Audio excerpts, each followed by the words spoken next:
Mystical Musings Podcast. Hey everyone, Brenton and Rachelle here, coming to have another little conversation. Today we're going to talk with you about counseling and coaching and kind of just how to know the difference between the two, how to know when it's time for one versus the other. So, actually, many people don't know this, but I had a coaching certificate long before I got my counseling degree, and worked as a coach while I was also working as a personal trainer many, almost 30 years ago now. No, 20 years ago. Okay. And throughout my counseling work, I've pretty much always incorporated coaching into it. I think it's helpful to know what the difference is. A lot of people come to counseling with a certain expectation, and then when they achieve those goals, therapy is done, unless you kind of have the coaching spectrum. So that's the way that I describe it. Counseling is kind of on the part of the spectrum where people are really focusing on eradicating problems, anxiety, depression, trauma, and really trying to gain coping skills for those things, but learn how to better manage those symptoms in their day-to-day life. And then also to kind of root out any of those problems, skim off some of the layers of intensity. Whereas on the flip side of it, coaching is a place where many of those challenges that we've experienced in life, we already have the coping skills for them. We've done the therapy work, and those problems are more in the background. We're able to keep them at bay. We're able to function in the world more, even though anxiety and depression or trauma may still be present. It's not in the foreground of our life experience. And then coaching is like this beautiful opening of the heart where we can take our gifts and start to bring them out into the world. And I think the last thing I'll say about coaching is that, and those gifts, is that it's sort of my premise that they work in tandem, that actually if we are using and applying our gifts in the world, that heals the underlying anxiety, depression, trauma, sort of indirectly. And I think that's the beautiful thing about coaching and why I'm working in that area right now. Awesome. Yeah, I mean, I met you, started working with you when you were really, immersed, and I guess now looking back on the way out of that kind of therapy side of things. But I appreciate that you have the perspective of, all of the sides. And it's actually interesting to find out that you started as a coach and then moved into therapy and are kind of coming full circle with it. But it's more of a circle like this. One of the things I can hear in what you're saying is it's almost like therapy is what helps us kind of get this baseline, so that we can build things upon it with more of that coaching and that activation, that dharma, like really moving into purpose and those kind of things that we're here to give back, instead of at that place where we need to just get our head above water, like therapy kind of gets us there. Yeah, absolutely. Thanks for saying that. I like this idea of therapy being a foundation. It is important for bringing people to awareness of what are the roots of the problems that they're experiencing. And like I said, working with different tools. In the traditional psychotherapy world, there's CBT and DBT and those types of things. In kind of the way that we've been working with therapy, there are the somatic tools, expressive arts. We're using mindfulness and meditation and ecotherapy. So having a foundation of those tools, and then once those are in place and pretty steady, then those tools in and of themselves start to drop us deeper and deeper into our creative spirit, our heart, our gifts. And then at some point, those become so strong that we can't really contain them anymore and maintain a sense of health and well-being. And one of the things that is sort of little known in the therapy world, and I find it more and more important, is that service, being of service in a really purposeful and meaningful way, is so healing. And that's one of the things that kind of the therapy aspect of it kind of misses out on, because it's really focused on an individual kind of experience, an experience of like reparation or, like repair, right? An individual repair experience. Whereas coaching is more expansive, taking into account how we're involved with the environment, how we're involved with our community, how we're involved with the world and the cosmos, and how we can be of service. And that in of itself is really enlivening and transformative and healing. Wow. There's so much to what you're saying that's so resonant with not only my own experience, but what I believe are just kind of universal healing principles for humans. And before I even kind of respond to the service element, which I think is so important, because that's what kind of elevates us into Dharma, into really like the heart opening experiences, and like that kind of enlightened master kind of like, this is what I've been trying to tell you the whole time kind of thing. Like, we're all connected in this. But something you mentioned earlier is that, and I'll use different words, that therapy kind of helps us to build resources where we didn't have any before. And what I notice, and that you referenced, is that, when I was younger, I used to have this idea that once I'm enlightened, or once I'm all healed up, and once I'm just completely aligned, then these things will be easier. I'll have my stuff together. Life will become easier, right? And that's just not the case, because oftentimes depressions, anxieties, triggers, traumas, they don't go away. That's not really what therapy is about. Just like meditation is not about stilling our mind or about miraculously healing everything. It's about practices that learn to help us persist and sustain and breathe with and through just what it means to be human, alive in this physical world. But coaching then is kind of like, okay, I have this kind of toolbox, I have this backpack of resources. What do I want to build with it? And really, what does it mean to activate those kind of things? So in that regard, like how can somebody start to determine whether coaching or therapy is right for them? Maybe they're exploring both right now. Yeah, it's a really good question. And ultimately, I would say I want to trust where people are called to. I think that's an important thing, is for people to really spend some time with themselves and get quiet and see, like, what is the most pervasive calling in the moment? Is the most pervasive calling depression? Can't see anything but a cloudy sky every day, difficult to do activities of daily living. Then honor yourself in that we all go through pretty traumatic life experiences, some more than others, and there is this level of needing to learn what most people's communities, families, society has not taught, just the baseline.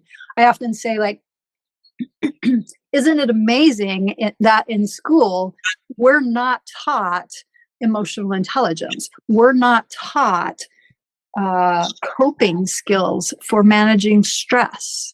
We're not taught these things. And so that's really where therapy steps in. And if you feel like, I don't have any clue about how to manage stress or depression or anxiety or conflict or anything like that, that's when therapy is really calling. And it's not necessarily an either or. It's important to know that it can happen simultaneously as well. But the difference with coaching and when you're really called to coaching is, one, you feel like you can cope with most of the life's challenges relatively proficiently. And I'm choosing my words really carefully there. There is no indication at all that to do coaching, you need to be a perfected being. And in fact, I would say part of what coaching is alchemizing the challenges that we face, being able to recognize that the challenges that we've experienced in our life can be alchemized for the greater good, can actually be part of our gift that we have to offer back. And coaching, again, when you're ready for that, you will probably really clearly know that, like, there's something burning inside of you that wants to get out. It's sort of like the status quo is not sufficient anymore to manage well-being in your life. You're really calling for a shift in your lifestyle, a shift in your career, a shift in your consciousness, a shift in the way that you're relating to belief systems and worldviews. There's something that's really pulling you, usually from the heart, forward into a meaningful future. Gosh, yeah. And it's so different than the ways that most of us are taught and the way that society tells us we, quote unquote, should be. Because what I hear you saying is coaching is about really kind of opening this up and seeing what's inside and then letting the light that's inside lead the way. Totally. And all of the parameters and the ideas and the shoulds and should nots that are just bouncing around in here about, the things I learned from my parents, from my family, from society, from social media, from comparison, from all of these things. And it's like there's such a difference between head and heart when they're not aligned. But when they line up, it's like there's this kind of fount that moves forward, and that's that service that you referenced earlier. And it makes me think there's this kind of beautiful thing that happens when we focus on service. And sometimes, in fact, not sometimes, I think often that's been part of my healing, and particularly the community part of the therapeutic and healing work, is recognizing that as I serve other people, I'm serving myself. As I'm healing my wounds, I'm healing other people's. It's that there's less of the I and more of the we. And the more that I get out of that, kind of, this is all of my stuff, which is, even though you and I kind of experience it differently, for most people, that's what therapy is. It's this kind of isolationist perspective and experience. It doesn't have to be that way. And so whether we're talking about coaching or therapy or that combination, which I like that too, there really has to be this element of heart opening, kind of how am I willing to see the way that I fit into something much greater than myself, and then to let myself kind of calm and be quiet enough to listen to the ways that my heart is telling me that this is what I'm here to do in that bigger way and in that bigger system, in that bigger cycle, whatever. Yeah.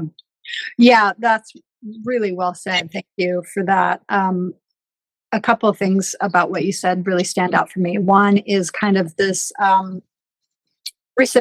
reciprocal healing that as we are offering out, we are also healing ourselves, whether that's to other people or to the world. And that's a pretty old idea, actually, that we're kind of like these nested dolls, and there's healing or wellness at every level. And if we're of service to the other sort of nests that we're in, our community, our environment, the cosmos, spirit, whatever, then we are naturally infusing ourselves with well-being. And I think that's an important piece that is also generally not part of therapy. And then to go back, one other thing that you said that I think is really key in talking about the difference between therapy and coaching is that there is a lot of, in therapy, there's kind of this idea, I guess, of being flooded with everything that's in our mind as the totality of reality. Right? Like you were saying, and I mentioned it as well, like our belief systems, our worldviews, our social conditioning, like what our family orientation is to the world, that is what is in our mind. And we believe that to be the totality of consciousness in some ways. And so part of therapy is opening, seeing, experimenting with like, oh, maybe there's some other ways to view these experiences and to recognize that just because we have a thought or a belief system doesn't mean that that's true or that's aligned with our heart or that's the way we want to operate. And then coaching is more along the lines of really diving deep into the heart and seeing how we can get the mind to align with what our creative spirit is, what we were born to bring into this world. So we have those coping skills from therapy to kind of some say tame the mind, and then coaching can help further align the mind with the heart. Ooh, love that. Yeah. Yeah, totally. And it's ironic because, often what brings people to therapy work is it's brokenheartedness, for whatever reason. Mm, And it just I find it striking that when we experience like heartbreak like that, the mind tends to jump in and take control. And if totally. you're not resourced enough, then the heart kind of never recovers. And we see that in society everywhere. And I mean, I have goosebumps thinking about it, just seeing the way humans are, and the way that the world kind of shapes us if we don't have the support that we need. Mm. And, whether that's a teacher or a mentor or a community or a friend or a therapist or a coach, it's like at different points along the journey, we each need somebody to emulate, somebody to inspire us, somebody to not give us all the answers, but to maybe, find and help us build new doors or windows where before there were just walls.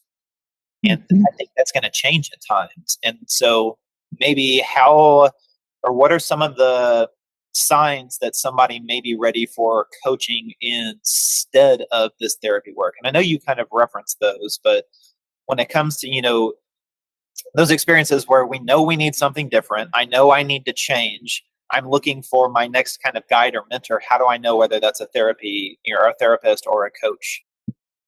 One of the things that I was just thinking, I don't know, last night, I'm going to dive deep on a little side tangent here, but just the ways of the world, of the socially conditioned world, and how we've been kind of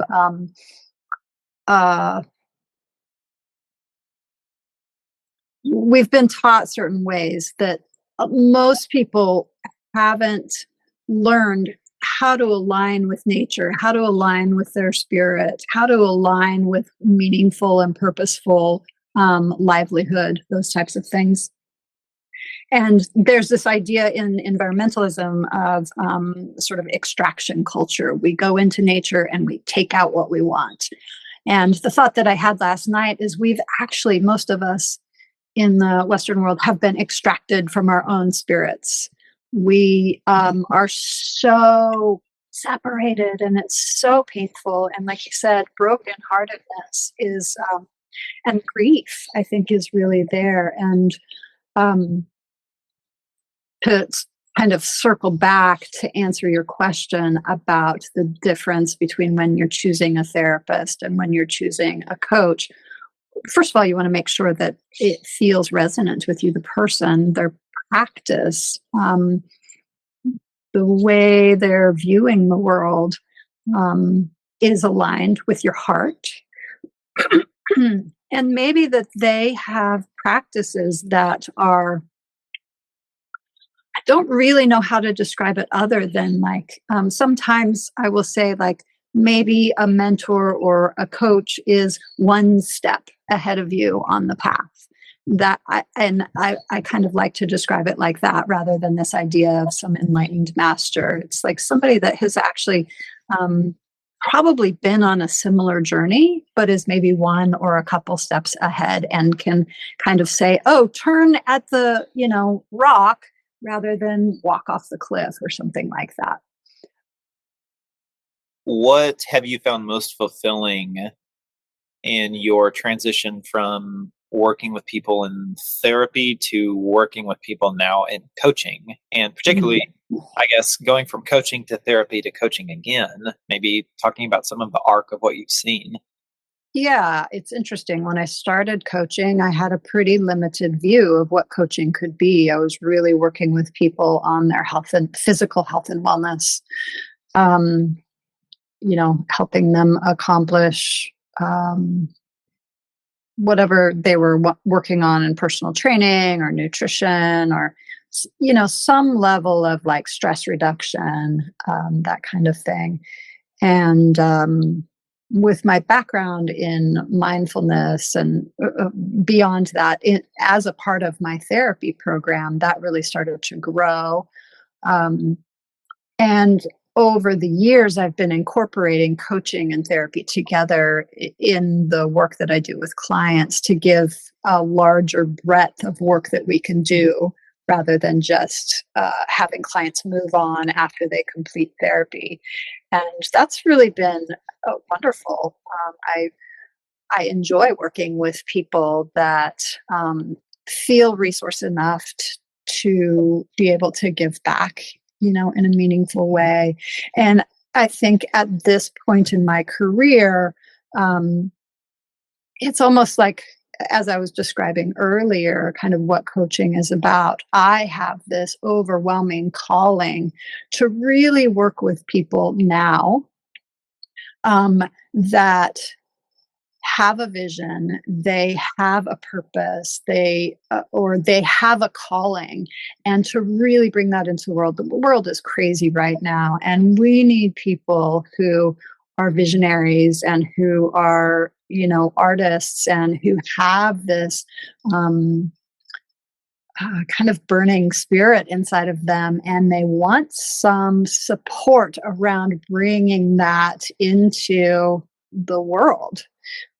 We don't have a lot of support around that. We don't get a lot of education, if any, around that. We don't have a lot of support around that. And in the work that I've been doing, I'm working with some incredible people that just have these amazing visions, and I get to just support and just give a little bit of context and a little bit of guideposts, basically saying like, okay, consider this, kind of have maybe a little bit fuller perspective on whatever it is that they are working with or looking at, or a challenge that they're overcoming in terms of bringing their vision or their heart or spirit or into the world. So that's, it's pretty profound for me. It's like kind of a freight train running through my heart, a freight train of light running through my heart. And it's like, I've got to be here to support the people that have a vision, that want to bring it into the world, because we need more of that, period. That's what we need. Awesome. Yeah, it almost feels like there's this kind of energetic tipping point in this country right now where, more than ever, it feels like I'm being called, and I feel like we collectively are being called to kind of wake up and really ask some deep, important questions like, who am I? Why am I here? What do I stand for? What inspires me? Do I want to choose to devote my energy toward what fulfills me and connects me, or separates me and brings me hatred and, depletion? Right. And it seems like the answers to those questions are obvious. It's like, well, yes, I want this. No, I don't want this. Yes, I'd like to live. No, I don't want my heart to shut down and die. Like, okay, but to live that in a day-to-day, moment-to-moment way with all of this going on and all of this going on around me, that's another thing, which is why we need some of this stuff. So I'm curious if you'd be willing to maybe touch on some of the profundity and the power and even the necessity of the community component with some of this, because both you're doing individual but also group coaching work. I'm doing individual and group coaching work, and then in the fall together we're going to be doing an even more dynamic, immersive group coaching program. So tell me why the emphasis on group coaching? That's such a great question. I'm glad that you asked it. Over the last couple of years, I've been, and this is kind of the intuitive part of my work. I'll just give a little bit of background. Working with a number of clients week to week, 10 to 20 clients a week, you start to see patterns that happen in the world across all walks of life. And it's kind of undeniable. These patterns start running through. It's like, oh, everybody's experiencing, or a lot of people are experiencing grief right now. What's happening? Oh, well, a war just started, 5,000 miles away, that type of stuff. And with that sort of patterning experience over the last couple of years, I've just felt this strong pull and need for myself and for clients we're social beings. We have to keep coming back to each other. There's just really no way around it. It's a little bit challenging in this culture because we're taught just rugged individualism. And so there's some coming to terms with what it means to be in community. It's not always easy, but the benefits far outweigh the challenges that we have to work through. And once we've learned how to be in community in a really healthy way, it's incredible. The learning, the kindling of spirit, it's exponential. And for myself as a coach, and I guess other thing that I'll say is when I refer to community, I'm not just talking about the human community. I'm also talking about the environmental community of trees and plants and animals. And I'm also talking about the cosmic community of stars and planets and sun and all of that, and the way it all works together. And as a coach, and even as a therapist, the work that I have done, I recognize that one person cannot have all the answers nor be the guide all the time in every moment. And it's a very powerful experience to be able to not only witness the wisdom in other people and other beings, but to also be supported by it as a guide, right? And for other people, other participants in group coaching, to recognize that it's not just this person that's sitting in the high chair, so to speak, that has the answers. It's actually everybody. We all have the wisdom deep within us. We're born with it, is my belief. And some of us have done maybe some study or some work to develop that. That's really all. It's not that nobody's deficient in it. That's not really the way it works. And anyway, being in a group, we get to see that from other people that kind of look and feel like us rather than in a teacher role, which makes a difference. I guess I can see it two ways, that in the type of coaching that particularly we really work with people in, there's this kind of awakening to these components of community that we don't normally experience. And it's spiritual community is really what we're talking about. And, I've had experiences of what it means like to live in spiritual community that's like moment to moment, day to day, constant intentionality. And that's not necessarily what we're talking about, although that does have a place and an important role, at times for different people. But with the work that we do with people, it's like we awaken people to subtle community and intentional community. And so with subtle community, that's the kind of community that you're talking about when you talk about the community of the ecosystem, the community of the natural world, the beings that don't talk like us and aren't loud like us and don't move like us, but still have a lot to say and to teach us.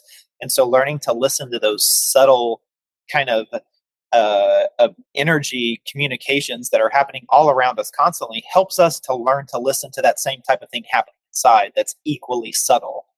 And then with the intentional part, there's something magic that happens when you come together with a group of people that help hold you accountable for your greatness, which is, I think, part of what group coaching does.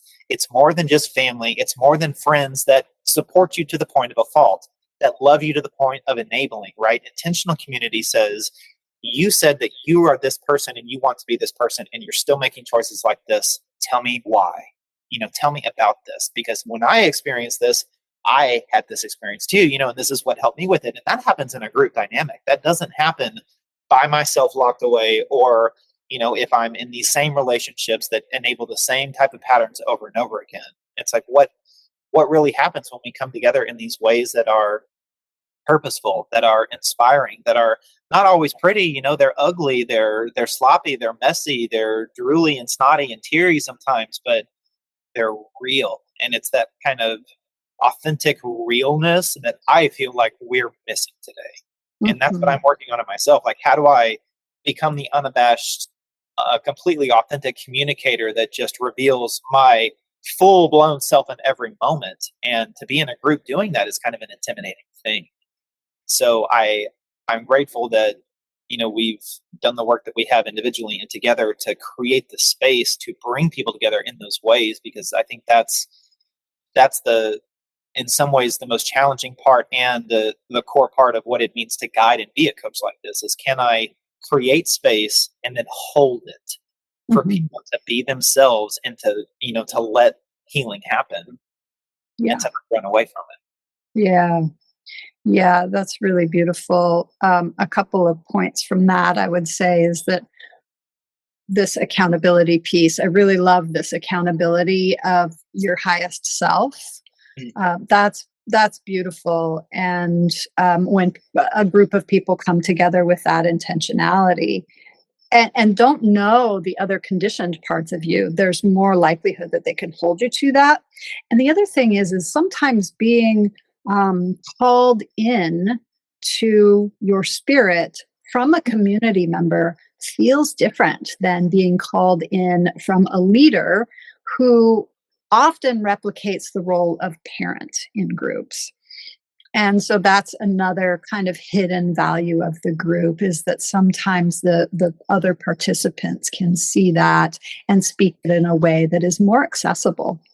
And the other piece that you named is shadow, right? How shadow comes up in groups. And I just want to say, don't be afraid of it. I mean, that is part of what therapy is it's working with a shadow. It's kind of gotten to this place where it's exclusively working with shadow and not even thinking about spirit, right?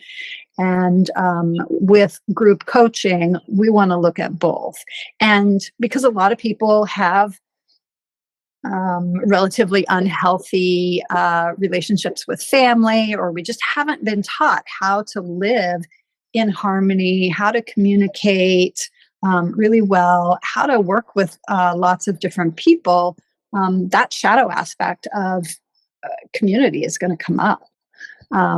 There's different stages that people have named in the group process, and one of them is called storming. And storming is where the shadow stuff really starts to come to the surface, and it can be kind of unsteady and challenging to work with, but also super valuable. And we actually can't move forward without it. It is literally the soil, the compost that we use in order to continue to grow our spirit and open our heart more. So it's all there in the group. Totally. Just like there's no dharma without karma. Right? You cannot experience one without the other. There is no shadow without light work, and vice versa. Totally. Yeah. Cool. Good stuff. Thanks.